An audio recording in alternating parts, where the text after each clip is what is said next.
네, 설 연휴를 앞두고 코스피 5,500선을 돌파하면서 사상 최고치를 기록했습니다. 자, 연휴 이후에 강세장을 이어갈지 관심이 쏠리고 있는 상황에서 다주택자 양도세 중과 유예 종료도 다가오면서 매도자와 매수자의 셈법도 복잡해지고 있습니다. 자, 다양한 경제 이슈 권혁중 경제평론가와 함께 알아보겠습니다. 안녕하세요. 네, 안녕하십니까. 네네. 코스피가 이제 5,000피가 넘어서 5,500선까지 올라갔잖아요. 연휴 전에. 네. 그럼 연휴 끝나고 나서는 뭐 흐름이 어떻게 될까요?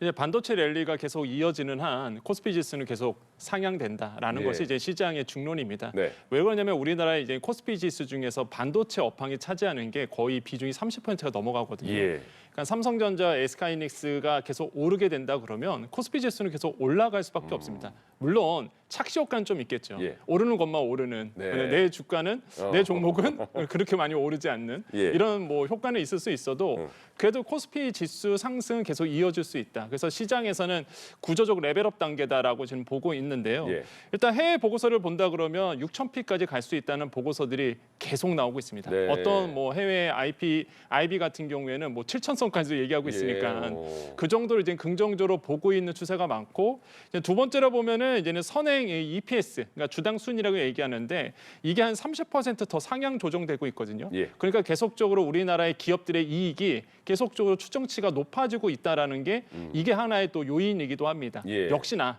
그 이익은 반도체 업황에서 지금 나오고 있다 보니까 예. 지수 자체를 더 끌어올릴 수 있다라는 게 이제 시장의 또 중론이기도 하고요. 예.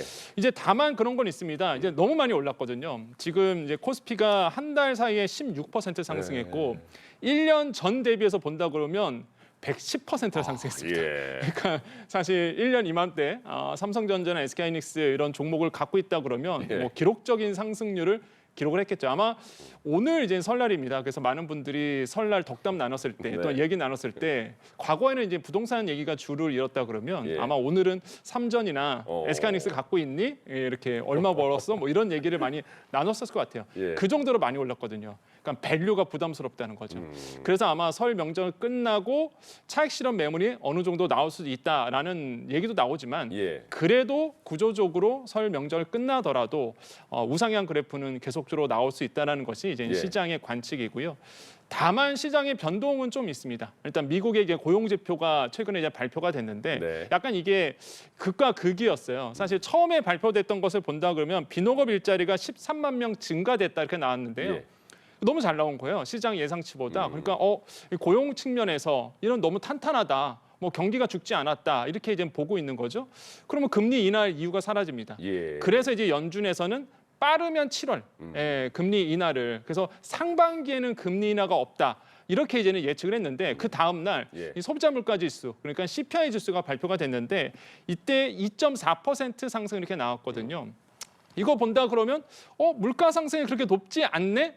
그러면은 일단 물가가 만약에 높아진다 그러면 금리를 이제 고금리를 유지를 해야 되는데 아니다. 이거는 그러면은 물가 지수가 낮게 나왔으니 생각보다 그럼 이제 금리 인하 한번 할 수 있겠다. 그래서 6월 달에도 한번 할 수 있겠다. 예. 이렇게 나온 거예요. 그래서 약간 상반된 지표가 나오면서 시장에서는 약간 이렇게 혼조세가 좀 헷갈리네요. 나와줬고, 예. 그래서 이런 점들을 이제 잘 보셔야 되는데 지금 상황에서는 크게 뉴욕 주가에 큰 영향을 주지는 않고 있다라고 좀 생각을 해보겠고요. 예. 그래서 결국에는 설 명절 끝나고는 우리 시장 안에서만 볼 필요가 있겠죠. 일단은 해외 이제 거시적인 환경은 이대로 흘러간다 그러면 일단 워낙 반도체 업체 업황이 너무 좋기 때문에 예. 아마 계속적으로 좋은 흐름을 이어갈 것이다라고 보고 있습니다. 우리 코스피에서도 반도체 업종 좋고 다른 업종 보면 또 금융권이 되게 좋았나 네. 보죠?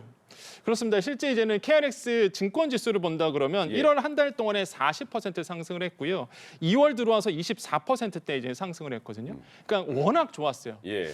아마 다 기억하실 겁니다. 이제 불장이면은 네. 항상 이제는 브로커리지 수수료가 올라가죠. 수수료 수익이 올라가다 보니까 당연히 이제 증권사들에 대한 관심을 가질 수밖에 없고 예. 당연히 이제 거래가 활발해지잖아요. 회전율이 높다 보니까 뭐 수수료 이율은 높아지면서 증권사에 대한 영업이익이 높아질 수밖에 없고 그게 또 수급으로 쏠리다 보니까 예. 이런 증권주들이 굉장히 크게 많이 올라왔고요. 예. 그러다 보니까 지금 많은 부분들이 이제 관심을 좀 받고 있습니다.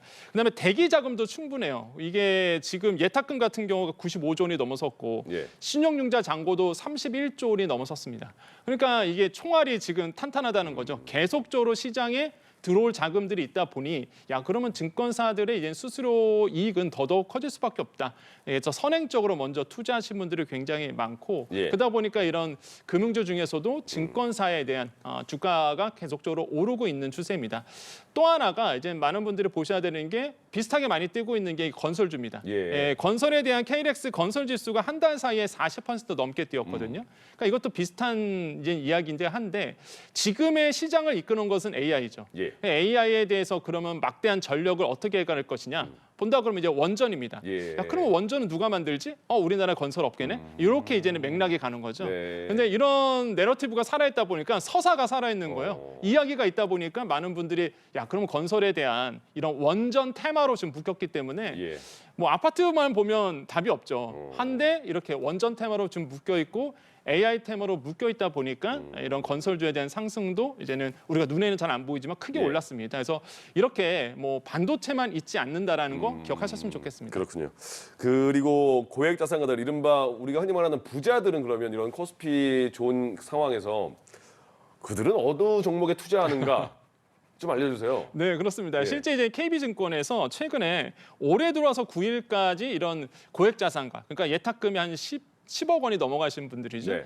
이런 분들이 어느 종목에 투자를 했을까라고 이제 조사를 해봤습니다. 예. 역시나 뭐 우리가 예상하셨다시피 1위는 삼성전자였고요. 네. 아. 예, 전체적으로 순매수액의 전체 비중에서 29%를 좀 차지했습니다. 예. 역시나 삼성전자였고요. 두 번째는 뻔히 예상됩니다. SK 하이닉스죠. 예. 3위는 CES 이후에 아틀라스를 이제는 공개를 하면서 이거에 대해서 막 엄청 많은 분들이 정말로 크게 인사이트를 받았거든요. 그래서 현대자동차 3위가 현대자동차였고요. 예. 뭐 4위는 뭐 두산 에너빌리티, 그 다음에 5위가 네이버, 알테오젠 이런 순서대로 갔는데 예. 그래서 이제는 많은 자산가들이 이런 반도체 섹터에 대해서 또한 기술에 대해서 많은 이제 투자를 하고 있다라고 보시면 되겠고요. 또한 눈에 띄는 것은 역시나 이제 코스피 말고 코스닥 쪽에 또 투자를 하신 분들이 있습니다. 그래서 예. 코스닥 150, 그다음에 150 레버리지 여기에도 또 투자를 좀 하셨고 해외 종목 같은 경우에는 역시나 구글이었습니다. 그러니까 알파벳이죠. 예. 그래서 알파벳에 대한 이제 투자가 1위였다 이렇게 생각을 해봅니다. 아무래도 이미 아시겠지만 워런 버핏이 알파벳에 투자를 했기 때문에 그래서 이제는 따라 투자하시는 분들이 굉장히 많고요. 예. 그래서 이제는 이렇게 뭐 알파벳 그다음에 마이크론, 테슬라 순위로 이런 고액 자산가들이 많이 투자했어서 수급 자체가 이제 많이 쏠리면서 지수를 좀 상승시켰다라고 판단해 볼 수 있습니다. 그렇군요. 막 이렇게 막 새롭진 않네요, 그죠? 그렇습니다. 그 삼성전자는 어디까지 갈 거예요? 반도체가 계속 좋으면 어차피 따라갈 텐데 네. 어떻게 전망하세요? 반도체업과 삼성전자는? 역시나 이제 삼성전자는 계속적으로 좋을 수밖에 없는 구조로 가고 있죠. 예. 이게 단순히 말뿐만 아니라 구조적으로 가고 있다는 게 저는 핵심인 것 같습니다. 네. 일단 첫 번째 의미를 부여한다 그러면 최근에 이제는 인사이트를 줬던 것이 HBM4에 대한 이제는 세계 최초 이제는 양산하고 출하했던 부분이겠죠. 원래는 설 명절 끝난 다음에 HBM4에 대해서 이제 출하할 계획이었는데 고객사에서 그렇게 빨리 요구했다라는 거죠. 예. 그만큼 수요가 탄탄하다는 얘기고 SK하이닉스보다 먼저 출하를 했다는 것이 아마 시장에 큰 인사이트를 줬어요. 왜냐하면 그동안 삼성전자가 이런 HBM 때문에 좀 고생을 많이 했었는데 누구보다 HBM4를 먼저 했다라는 거죠. 그러니까 3E를 건너뛰고 네네. 그 다음 단계로 먼저 갔다라는 게 아마 삼성전자의 이런 반도체 기술에 대한 가장 큰 이제 저력이라고 생각을 해보겠고 예. 수율도 잡혔다라는 거 아니겠습니까? 고객사에서 이제 통과가 했다는 것은 결국은 엔비디아에 통과했다는 얘기는 수율 자체도 이제 잡았다는 얘기거든요. 그러면 이제는 삼성전자에 대한 더욱 기대치가 높아질 수밖에 없고 이게 실적으로 증명되고 있죠. 예. 그래서 지금 보시면 아시겠지만 삼성전자, SK하이닉스의 올해 합산 영업이익이 300조를 넘어갈 거다. 이런 전망도 나오고 있고 어떤 뭐 증권사들은 더 많이 나올 수도 있다. 이런 얘기가 나오거든요. 그래서 이제는 아까 보시다시피 이제 EPS라든지 아니면 펄을 보더라도 PR을 보더라도 아직 주가가 아직도 낮다라는 평가가 많습니다. 그래서 더 오를 가능성도 이런 구조적으로 지금 업사이클링에 타고 있기 때문에 저는 예. 굉장히 좀 긍정적으로 보고 있다고 생각을 해봅니다. 아까 부자들 주식 말씀하실 때 코스닥도 살짝 언급해 주셨잖아요. 네. 근데 지금 코스닥 상황은 어떤지 알려주세요. 코스닥 지수를 추종하는 ETF들의 관심이 쏠리고 있다. 요 말 자체도 설명해 주세요. 요 말 자체. 그러니까 이게 코스닥이 이제는 정부가 코스닥 살리기에 나선 거는 다 아실 겁니다. 그래서 네. 밸류 프로그램도 계속 운영되고 있고요. 코스닥에 대해서 계속적으로 활성화 정책을 내놓고 있죠. 그러면 뭐 이재명 대통령께서 말한 것처럼 뭐 시장을 이기는 정부도 없고 정부를 이기는 시장도 없다. 그 말 뜻이 바로 여기에 있는 거죠. 예. 코스피 살리겠다고 해서 코스피가 너무 빨리 5,000피가 넘어갔어요. 이제는 코스닥을 활성화시킨다고 합니다.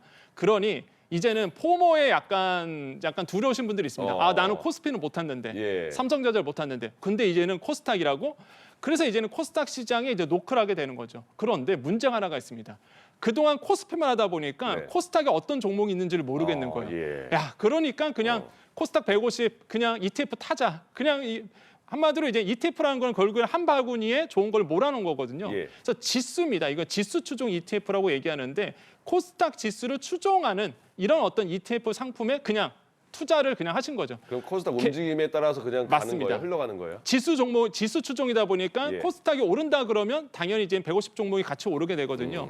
그래서 이제 상승이 나오는 거죠. 예. 그래서 우리가 ETF를 봤을 때 지수 추종도 있고 종목 추종이 있는데 네. 지금은 이제 많은 분들이 투자했던 것이 지수 추종, 코스닥 지수를 추종하는 ETF에 돈을 던졌는데 여기에 투자했는데 수익률이 드라마틱한 거죠, 지금. 예. 그래서 굉장히 잘 나와주고 있고 그러니까 코스닥 종목을 모르세요. 많은 투자자분들이. 예. 뭐 그게 알테오제 이전 상장 이슈도 있고 네네. 여러 가지 뭐 2차 전지주, 바이오 다양하게 있는데 종목을 모르다 보니까 예. 그냥 지수에 추종하는 ETF 상품에 투자를 했고 그게 또 수급이 몰리다 보니까 크게 이제 올랐던 부분도 있겠고요. 이러한 어떤 기대감이 지금 코스닥 시장에 그대로 녹여져 있다라고 생각을 해보겠고요.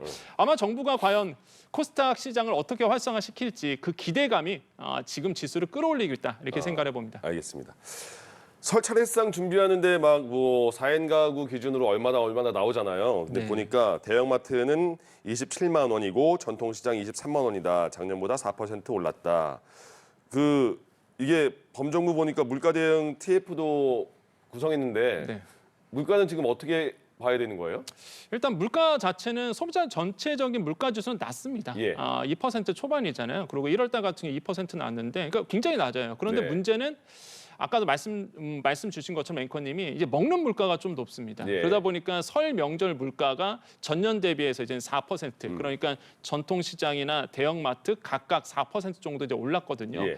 거기에 보면은 이제는 차례상 물건들이 많이 올랐다는 거죠. 실제 이 조사는요 서울시 농수산식품공사에서 내놓은 자료이기도 하고요. 예. 최근 자료이다 보니까 아마 설 명절 보내실 때 물가가 좀 올랐구나라고 아마 체감을 하셨을 겁니다. 근데 문제는 네. 앞으로의 사실상 물가는 우리가 체감하는 물가는 더 높아질 수밖에 없다라고 지금 보고 있는데요. 예. 일단 석유로 가격이 낮아지면서 전체적인 CPI 지수는 내려갔거든요. 그런데 우리가 체감적으로 많이 하는 거는 먹는 겁니다. 네. 이 먹는 물가가 아직 낮아지고 않고 있고 무엇보다 기후플레이션이라고 보통 얘기를 합니다. 예. 이 기후가 이제는 변화가 되면서 먹는 물가는 계속적으로 끌어올리고 있다라는 거죠. 특히 이제는 고등어라든지 갈치가 크게 많이 올랐던 네. 부분이 있습니다. 예. 그래서 아마 고등어 좋아하시는 분들은 좀 부담스럽고요. 저도 고등어 좋아하는데 맞아요. 고등어 백반 먹으니까 요즘에 점심값이 14,000원 이렇게 받더라고요. 엄청 정말 쌉니다. 많이 올랐습니다. 예. 그래서 고등어 가격이 크게 올랐고요. 그러다 보니까 이제 한국은행에서 기후 변화가 국내 인플레이션에 미치는 영향 보고서 이게 이제는 최근에 나왔던 자료인데 평균 기온 1도 올라가면 그게 1년 동안 유지된다 그러면 이게 농수산물 가격을 2% 상향시킨다라고 봤고요. 전체 소비자 물가 지수는 0.7% 상승시킨다라는 업무 보고서를 냈습니다. 그래서 예. 이런 걸 보더라도 이런 기후플레이션에 현실화되고 있고 결국에는 이런 기후로 인해서 기상이변으로 해서 물가가 높아지는 현상은 뭐 올해만 그런 게 아니라 예. 앞으로도 매년 이렇게 일어날 것이다. 이런 점에서는 우리가 경각심을 가져야 할 필요가 있습니다. 이재명 대통령이 거의 매일 그 SNS에 부동산과 관련된 그 언급을 하잖아요. 네. 5월 9일 날 다주택자 양도세 중과 유예 종료시키겠다. 이후에는 그러면 어떻게 바뀔 것인가? 지금 흐름은 어때요? 지금 본다 그러면요. 일단 다주택자에 대한 부분들이 이제 고민들이 좀 많아졌어요. 네. 어떻게 하느냐? 일단 양도를 할까? 예. 그러니까 저가로 이제 매도를 던질까? 아니면은 지금 좀 더 기다려 볼까? 아니면 증여를 할까? 이렇게 예. 이제 아마 세 분류로 좀 나눠진 것 같습니다. 예. 그래서 지금 시장으로 본다 그러면 아마 5월 9일까지 이제는 중과 유예가 이제 종료가 됩니다. 네. 그렇게 된다 그러면 이제는 시장에서 가장 우려했던 것은 이거거든요. 시간이 너무 촉박하다. 예. 그래서 이제 정부가 나왔던 것이 조정 대상 지역에 대해서 이제 유예 기간을 좀 줬죠. 네. 5월 9일까지는 무조건 계약을 해야 되고요. 그 이후에 일단 강남 3구랑 용산구 같은 경우에는 추가 4개월. 요거는 이제는 계약하고 나서 잔금이나 아니면 등기를 치는 거를 4개월 동안 이제 좀 기다려 주겠다는 거고 예. 조정 대상 지역이 서울, 강남 3구랑 용산만 있지 않습니다. 여기 지역을 뺀 서울 지역과 경기 12곳이 있는데 여기 같은 경우에 6개월을 더 이제는 시간을 줬죠. 그러면 네. 그 사이에 일단은 내가 다주택자로서 물건을 팔아야 된다는 건데 근데 시장은 그런 거죠. 일단은 버티겠다는 분도 굉장히 많습니다. 예. 그럼 이제는 버틴다라는 표현을 쓴다 그러면 결국에는 시장에서는 어떻게 예상하느냐? 정부가 못 버티게 하게끔 한다는 거잖아요. 예. 그럼 결국에는 보유세에 대해서 이제 카드를 꺼내들 것이다라고 이제 보고 있고, 그럼 그 보유세는 뭐겠느냐라고 본다 그러면, 그러니까 보유세라는 건 결국에는 세율을 건드리게 되는데 세율은 사실 개정 사항이거든요. 소득세법 개정을 해야 됩니다. 예. 그래서 아마 시행령으로 할 수 있는 것들을 먼저 할 거다라고 보고 있어요. 그러면 결국에는 이 현실화율입니다. 공시가 현실화율인데 우리가 보통 이제 시세라는 표현을 쓰죠. 네. 아파트 가격은 시세가 있습니다. 시세에 대해서 이제 세금을 매기려 그러면 사실상 너무 고가입니다. 그래서 우리가 예. 이 공시가를 먼저 책정하게 되죠. 이 공시가를 책정했을 때는 시세에서 공시가 현실화율을 이제 곱하게 됩니다. 현행으로 본다 그러면 그게 한 69% 정도 되거든요. 예. 그럼 이제는 거기서 나오는 현실화를 곱해서 공시가가 나오는 거고, 그럼 공시가에서 세금 매기기에는 또 너무 비싸니까 거기에서 이제는 공정가액 시장 비율을 곱합니다. 공정시장 가액 비율을 이제 곱하게 되거든요. 예. 그게 현재 이제 60%예요. 그러니까 재산세나 종부세나 거의 그 정도 되는데, 네. 그러면 결국엔 할 수 있는 거는 공시가 현실화를 높이거나 공정시장 가액 비율을 높이는 방법이죠. 둘 다 같이 높아진다 그러면 뭐 세율 안 건드려도요. 일단 다주택자는 아마 비싼 집 갖고 계신 분들은 이제 못 버티는 상황이 옵니다. 왜냐하면 이거는 보유세라는 거는 매년 내야 되거든요. 예. 재산세라든지 종부세라든지. 그러다 보니까 지금 아마 가장 현실화 있는 게 소득세법 이런 시행령 개정을 통해서 아마 이런 공정시장 가액 비율이라든지 이제 공시가 현실화를 건드릴 거다.